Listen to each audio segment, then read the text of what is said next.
Listen to me closely. You are being lied to by your own brain.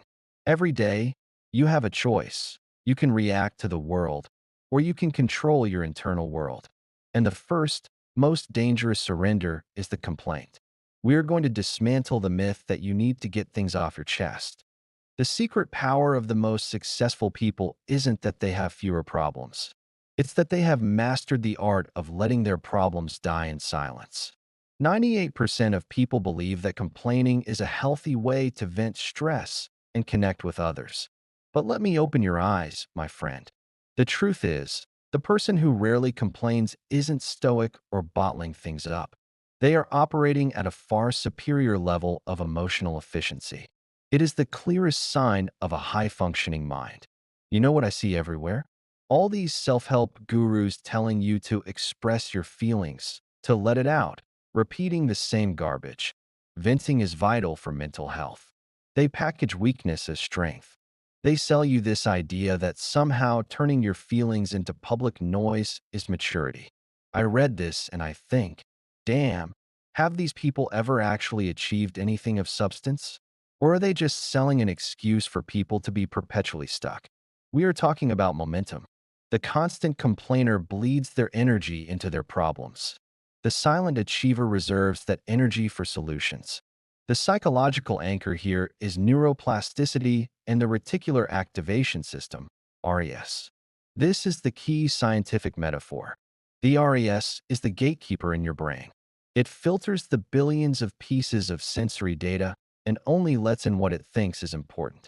When you constantly complain, you are training your RAS to prioritize the negative. You are programming your brain to hunt for failures, irritations, and grievances. You feed the grievance loop, which is fueled by the release of stress hormones like cortisol every time you recall or vocalize a negative event. The silent person has mastered this mechanism. Their brain is programmed for efficiency and opportunity. They are not seeking out what is wrong. They are focusing on what they can influence. Complaining is a constant submission to negativity. Silence is a command for peace and focus. I remember myself when I was younger, maybe 22. I thought complaining was just part of bonding.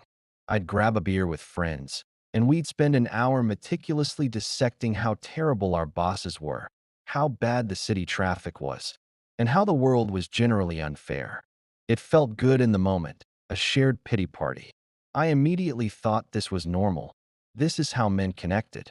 Not because I thought I was solving the real problem, but because I thought this is how you manage disappointment. I was seeking sympathy instead of building fortitude. At first, the venting seemed harmless. But then the problem changed.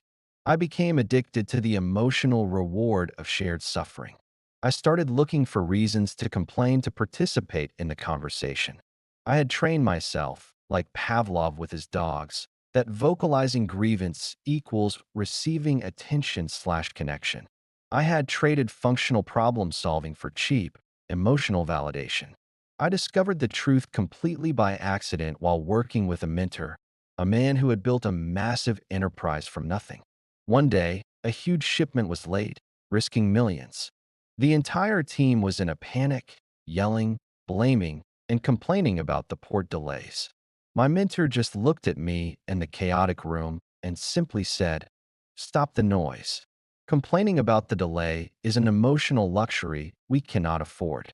The delay is a fact. The only variable is our response. He didn't ask who messed up. He asked what is the alternative plan. In that moment, I understood everything. The truly successful person doesn't waste energy on the immovable fact. They pivot to the movable solution. The silent person is not being indifferent. They are being ruthlessly efficient with their mental resources. They were looking for a solution in the process, not a pity party in the noise. This brings us back to the rock analogy. The complainer is the wind, constantly expending energy. The silent person is the rock.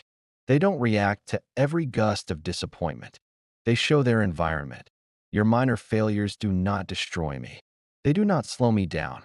What should you do instead of constantly vocalizing your grievances? Here is the concrete plan to break your complaint habit. 1. Impose a silence contract on yourself. For 24 hours, Do not vocalize a single complaint, no matter how minor. You are training your brain to find an alternative response before speaking. 2. When a grievance arises, immediately categorize it. Can I fix this right now? If the answer is yes, fix it. If the answer is no, then you must accept it and move on. Complaining about the unfixable is a pathetic waste of life. 3.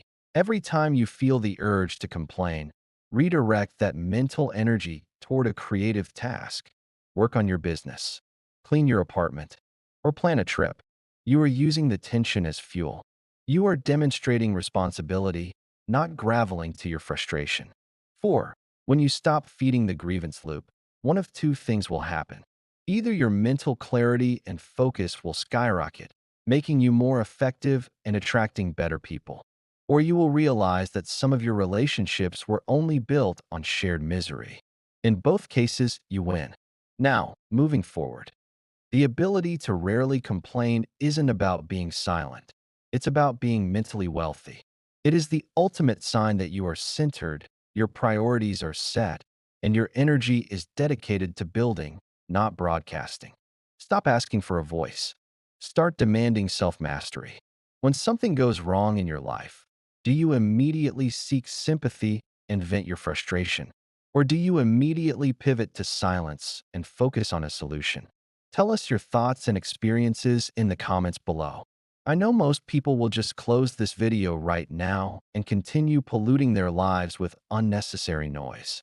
They will seek validation for their suffering and wonder why they never progress. Don't be one of them. Hit subscribe and the bell icon right now because the truth can be uncomfortable, but only the truth makes you truly free. See you in the next video.